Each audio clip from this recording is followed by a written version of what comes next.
BJP ये भ्रम पैदा करना चाहती है कि उनके राज में टेररिज्म कम हुआ और कांग्रेस के राज में ज्यादा हुआ, जबकि सच क्या है? टेररिज्म का जो असली दौर जम्मू कश्मीर राज्य में जब तेज हुआ, घटनाएं तो शुरू से चलती आई, जो तेज हुआ वो 1989 की घटना के बाद हुआ, रूबिया शहीद की घटना के बाद हुआ। और उसमें केंद्र में कौन राज कर रहा था? बीजेपी के समर्थन से वीपी सिंह की सरकार थी। फारूक अब्दुल्ला मना करते रहे, मत छोड़ो आतंकवादियों को। बीजेपी के दबाव में वीपी सिंह की सरकार ने उस समय आतंकवादियों को छोड़ा। जब ये घटना हुई 1990 में, पलायन शुरू हुआ, तो मार्च के अंदर लोकसभा के अंदर राजीव गांधी, जो उस समय नेता प्रतिपक्ष थे, लीडर ऑफ अपोजिशन थे, राजीव गांधी चुनाव हार चुके थे, वो लीडर ऑफ अपोजिशन थे, उन्होंने लोकसभा के अंदर एक डिबेट की डिमांड की और कश्मीर के हालात पे डिबेट हुई। और राजीव जी ने ये बोला कि कश्मीर के हालात बिगड़ रहे हैं और यहाँ पे सेना या बीएसएफ लगाएं। और किस पार्टी ने इसके विरोध किया था? आज अमित शाह जी पुरानी फाइलें नहीं खोलते हैं। किस पार्टी ने विरोध किया था? भारतीय जनता पार्टी ने विरोध किया था। उनके नेता जसवंत सिंह ने लोकसभा में खड़े होकर बोला कि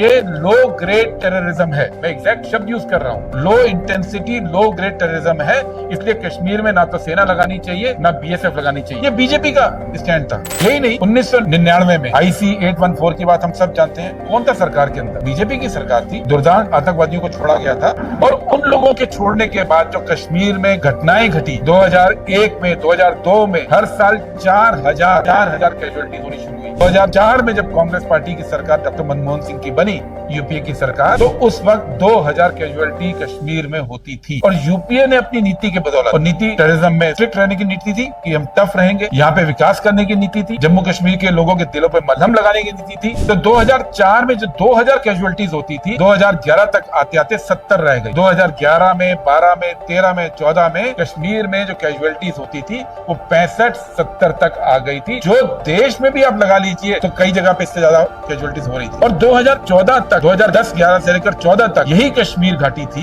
यही जम्मू कश्मीर था, यही जम्मू के इलाके थे, वैष्णो देवी थे, कश्मीर में डल झील थी। आप देखेंगे तो लोगों के फेसबुक पे आप जाके देखिए, टूरिज्म फल फूलने लगा था। कश्मीर में शादियां के फंक्शन होने लग गए थे। 2010-11 के बाद नॉर्मलसी आई थी। उस नॉर्मलसी को जम्मू कश्मीर की भारतीय जनता पार्टी ने पिछले कुछ सालों में खत्म किया और लगातार कैजुअलिटीज वापस 400-300 तक पहुंचने लगी। कई बड़ी घटनाएं आतंकवाद की हुई।